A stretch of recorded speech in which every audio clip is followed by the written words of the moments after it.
नमस्कार, आवाज समाचार में आपका स्वागत है। मैं हूं मनोज श्रीवास्तव। खबरों की शुरुआत करते हैं इस वक्त की हेडलाइंस के साथ। संसद में गतिरोध खत्म करने पर बनी सहमति। सोमवार से लोकसभा में शुरू होगी ऑपरेशन सिंदूर पर चर्चा। प्रधानमंत्री मोदी, रक्षा मंत्री, गृह मंत्री और विदेश मंत्री भी चर्चा में लेंगे हिस्सा।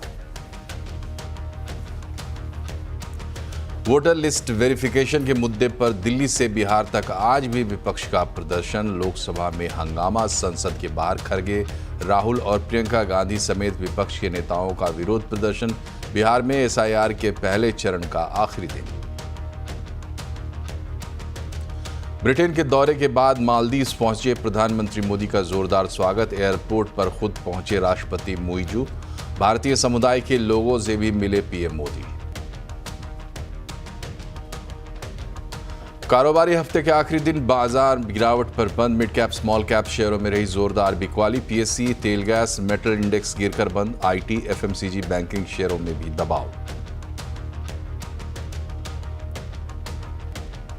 ग्लोबल कंपनियां भारत को नहीं कर सकती नजरअंदाज। आवाज के मैनेजिंग एडिटर अनुज सिंघल से बातचीत में बोले मार्केट गुरु सुनील सिंघानिया। दूसरी तिमाही से अर्निंग इंजन स्टार्ट होने की जताई उम्मीद। कंटेंट के नाम पर अश्लीलता परोसने वाले ऐप्स पर सरकार का एक्शन। ऑल टीटी, उल्लू समेत 25 ऐप्स को बंद करने के निर्देश।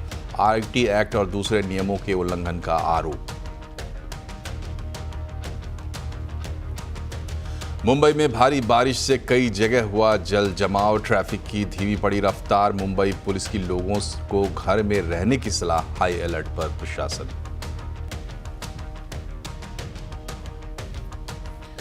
संसद में लगातार 5 दिन हंगामे के बाद आखिरकार गतिरोध खत्म करने को लेकर सहमति बनी है। अब सोमवार से लोकसभा और राज्यसभा की कार्रवाई सुचारू तरीके से चलने की उम्मीद है और इसकी शुरुआत ऑपरेशन सिंदूर पर चर्चा से होगी।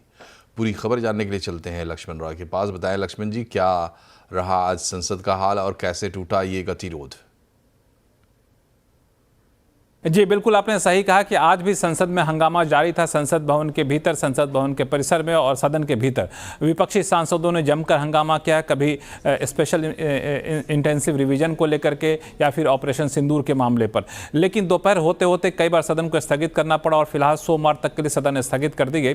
लेकिन सबसे महत्वपूर्ण बात जो निकल कर सामने आई कि अब वो हंगामा थम जाएगा, इस बात की उम्मीद की जा रही है, क्योंकि लोकसभा स्पीकर ने और सरकार की तरफ से पहल की गई। सभी विपक्षी पार्टियों के दलों से मुलाकात की गई और फिर सभी लोग एकमत हुए कि अब हंगामा नहीं किया जाएगा, अब कामकाज सुचारू तरीके से किया जाएगा। तो सोमवार से चाहे लोकसभा हो या राज्यसभा हो, वहां पे कामकाज आप सुचारू तरीके से देख सकती हैं। लेकिन सबसे महत्वपूर्ण बात यह है कि सोमवार से ऑपरेशन सिंदूर पर चर्चा की शुरुआत होगी। 16 घंटे का समय निर्धारित किया गया लोकसभा में, तो लोकसभा में ऑपरेशन सिंदूर पर चर्चा की शुरुआत होगी सोमवार से। और उस चर्चा के दौरान एक और खास बात जिसकी मांग लगातार विपक्षी पार्टियां कर रही थी कि प्रधानमंत्री मोदी भी इस चर्चा में हिस्सा लेंगे। जी हाँ, ऑपरेशन सिंदूर पर चर्चा के दौरान प्रधानमंत्री मोदी भी इसमें हिस्सा लेंगे और विदेश मंत्री, रक्षा मंत्री, गृह मंत्री अमित शाह सभी इस चर्चा में अपने अपने समय पे यहाँ पे बोलेंगे। तो यानी ये काफ़ी गहमा गहमी वाला ये बहस होने वाली है।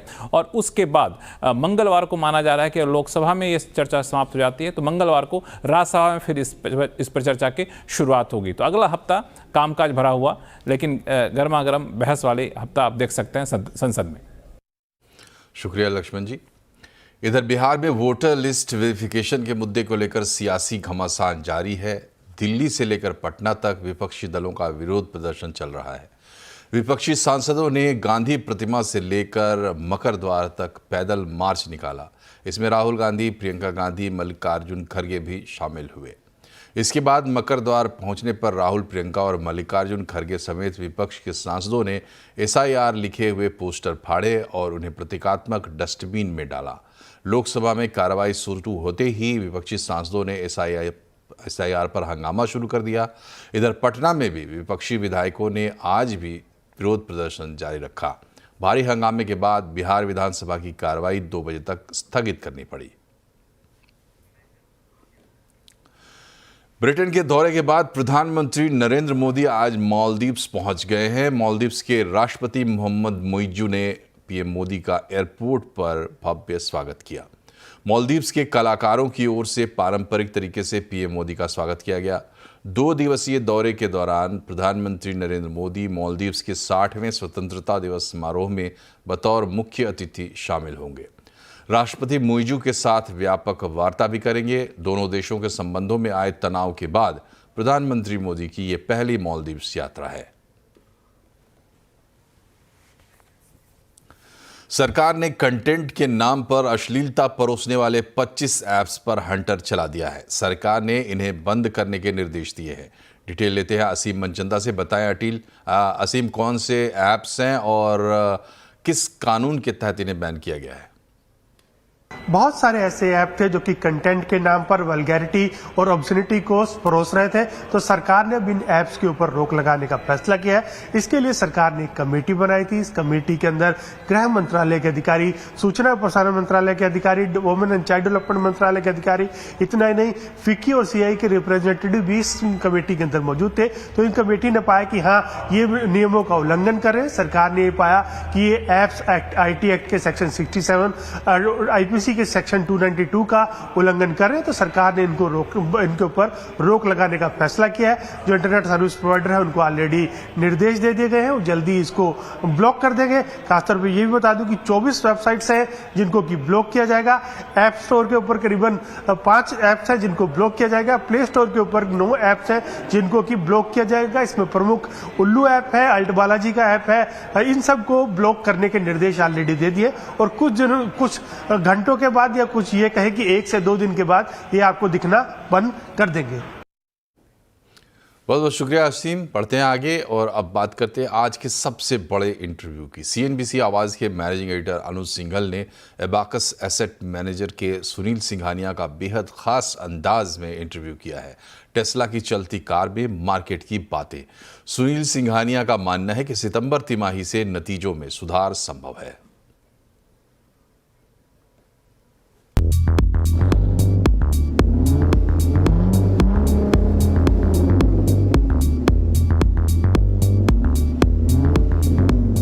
ओवरऑल अब तक जो अर्निंग सीजन गया है उसको आप कैसे देख रहे हैं सर? जो अभी तो खैर bulk of the earning season बाकी है, लेकिन जो एटलीस्ट अपफ्रंट जो अर्निंग सीजन अब तक आया है उसमें आपको क्या लग रहा है? कुछ लग रहा है कि हाँ बात बन रही है, या फिर वही थोड़ा सा डिसअपॉइंटमेंट, काश थोड़ा बेटर होता? आपका क्या भी बन रहा है? तो जैसे आपने कहा बहुत अर्ली डेज है, सिर्फ बड़ी कंपनियों के रिजल्ट आए हैं अभी। एक अच्छी चीज ये थी कि एक्सपेक्टेशन भी बहुत लो थे, तो जब लो एक्सपेक्टेशंस होते हैं तो ठीक ठाक रिजल्ट से भी बाजार में एक थोड़ा सा एक अच्छा वातावरण रहता है। But despite low expectation, I think except 3-4 companies, most of the companies के रिजल्ट आइदर एक्सपेक्टेशंस पे आए हैं या थोड़े एक्सपेक्टेशन से बेटर आए, लेकिन expectation itself was very low. तो निफ्टी के अर्निंग ये क्वार्टर भी expectation is 5-6% growth only. I think जिस हिसाब से इंडियन मल्टीपल हैं और India is a growth economy, लोग यहाँ बाहर से भी जो फंड्स आते हैं वो यहाँ पे ग्रोथ के लिए इन्वेस्ट कर रहे हैं। तो I think it's time now that we start to grow. At least 12-13-14% पे ग्रोथ आनी बहुत जरूरी है for the market valuation to sustain. पर हमारा मानना है कि ये सितंबर के क्वार्टर से आपको दिखना शुरू हो जाएगा। ये क्वार्टर में थोड़ा सा टेरिफ को लेके अनसर्टेनिटी थी, उसके कारण भी एक कोई सेक्टर में स्लो डाउन हुआ है। जो मैंने आपको कहा लिक्विडिटी इन्फ्यूजन हुआ है, उसका इफेक्ट यूजुअली 3 से 6 महीने के बाद आता है। और इस टाइम मानसून भी थोड़े जल्दी शुरू हो गए, जो केपेक्स होता है वो थोड़ा पुश बैक हो गया है। आई थिंक होप तो है कि सितंबर के रिजल्ट से things will start to improve. But जहाँ तक ये क्वार्टर का सवाल है, एक्सपेक्टेशंस लो थे और लो एक्सपेक्टेशन के हिसाब से रिजल्ट्स ठीक हैं अब तक। आज बाजार में बड़ी गिरावट रही है। लगता है बुल्स का जोश ठंडा पड़ गया है, उसे टैरिफ और नतीजों की चिंता भी सता रही है। तो आज आवाज़ अड्डा में इसी पर होगी बड़ी चर्चा। बुल्स ठंडा, नतीजों की चिंता, शाम 7:57 पर। वाणिज्य मंत्री पीयूष गोयल का कहना है कि भारत यूके ट्रेड डील दोनों देशों के लिए फायदे का सौदा है। साथ ही उन्होंने कहा कि प्रधानमंत्री नरेंद्र मोदी के मार्गदर्शन की वजह से ही ये डील हो पाई है। उनसे एक्सक्लूसिव बातचीत की है आनंद नरसिम्हन ने। when he embarked upon this journey sometime in 2022, nobody would have thought that it will come to such a comprehensive economic trade agreement. So first up to the Commerce and Industries Minister, hearty congratulations to you and your team on this deal where Prime Minister Starmer has said that this is the biggest and the most comprehensive deal post-Brexit that the UK has entered into. So खुश तो बहुत होंगे आप. बहुत खुश है और in a way it vindicates what Prime Minister Narendra Modi had said way back in 2015 when he came to London and addressed a huge crowd at Wembley. He said, we may be two nations, but we share a glorious future.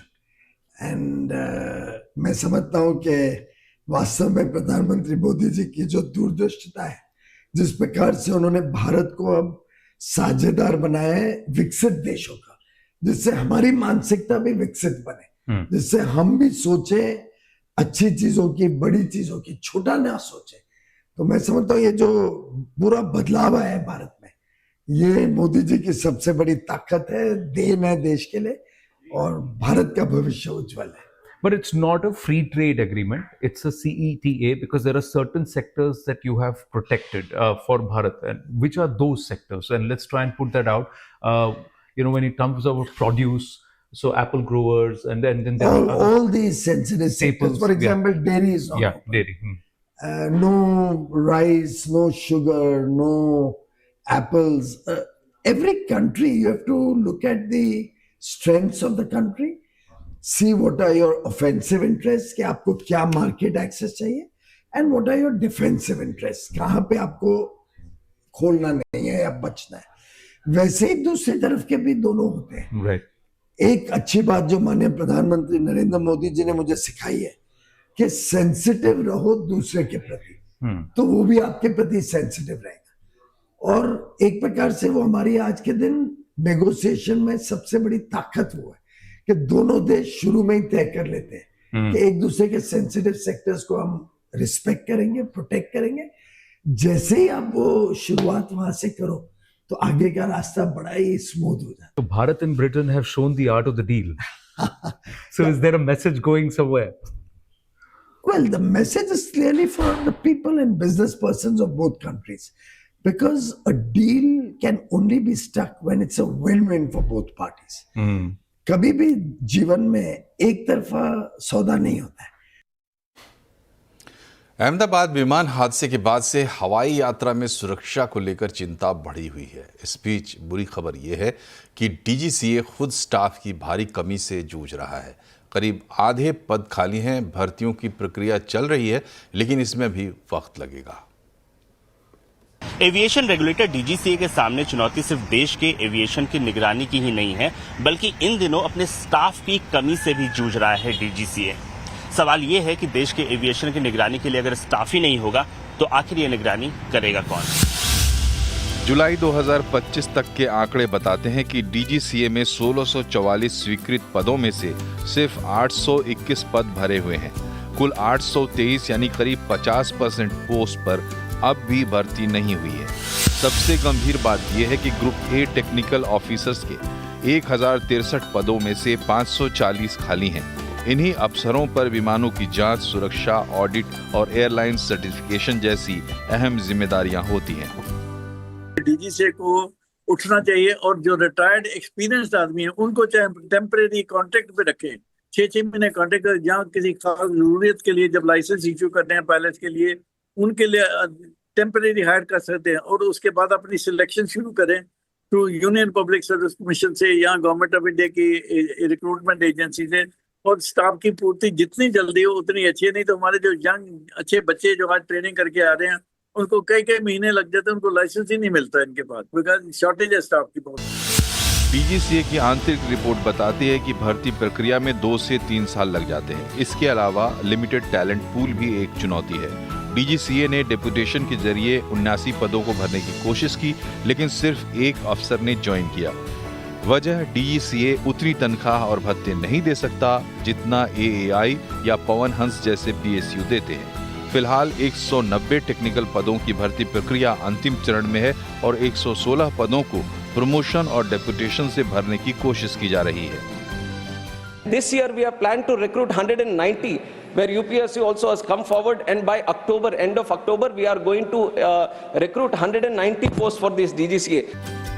अनुमान के मुताबिक 2032 तक DGCA को 900 और अधिकारियों की जरूरत होगी, लेकिन सही टैलेंट की कमी के चलते ये लक्ष्य पूरा करना आसान नहीं होगा।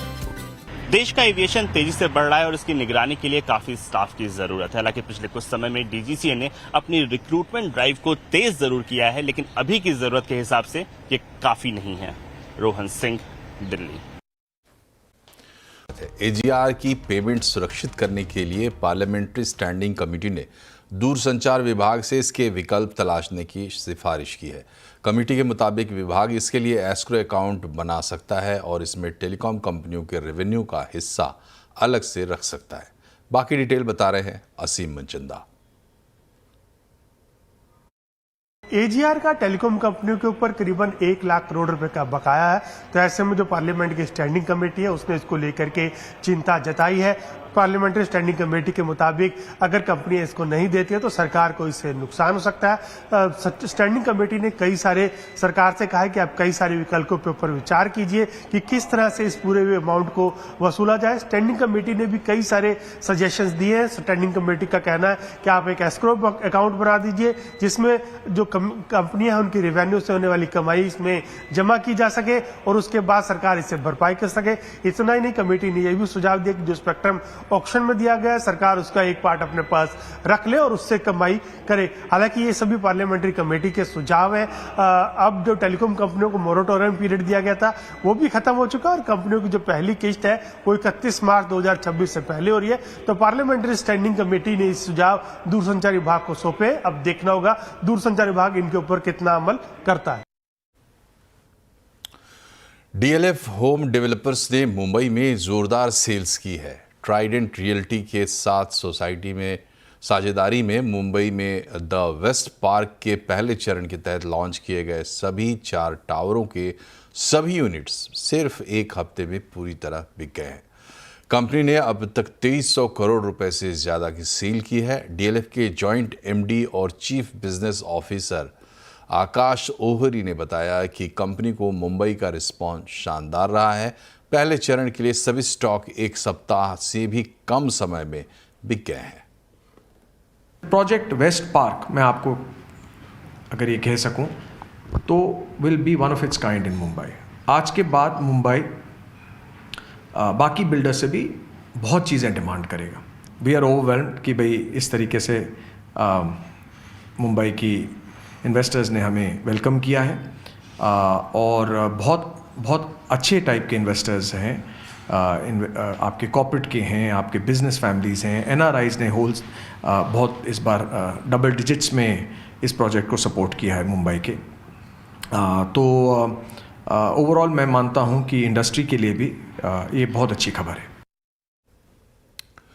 अब देश में हाथियों की और भी अच्छी देखभाल हो पाएगी। इसके लिए अनंत अंबानी के वनतारा और पर्यावरण मंत्रालय के प्रोजेक्ट एलिफेंट के सहयोग से जामनगर में ट्रेनिंग हो रही है। 5 दिन के इस गज सेवक सम्मेलन में देश भर से 100 से ज़्यादा महावत और हाथियों की देखभाल करने वाले हिस्सा ले रहे हैं। ट्रेनिंग पूरी करने वाले सभी प्रतिभागियों को प्रमाण पत्र भी मिलेगा। गज सेवक सम्मेलन का मकसद हाथियों की देखभाल के स्तर को बेहतर बनाने के लिए परंपरागत ज्ञान और आधुनिक विज्ञान को मिलाकर नई मिसाल कायम करना है।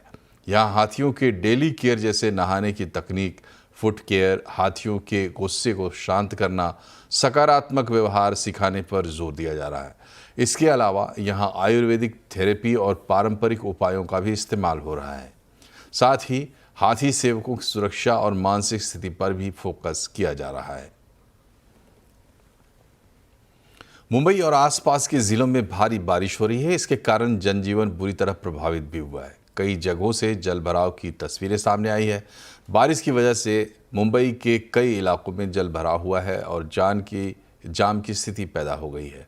हाई टाइड का अनुमान भी जताया गया है। स्थानीय अधिकारियों ने लोगों को सलाह दी है कि जब तक बहुत ज़रूरी ना हो घरों से बाहर निकलने से बचें। मौसम विभाग ने तटीय इलाकों में जाने से बचने की हिदायत भी दी है।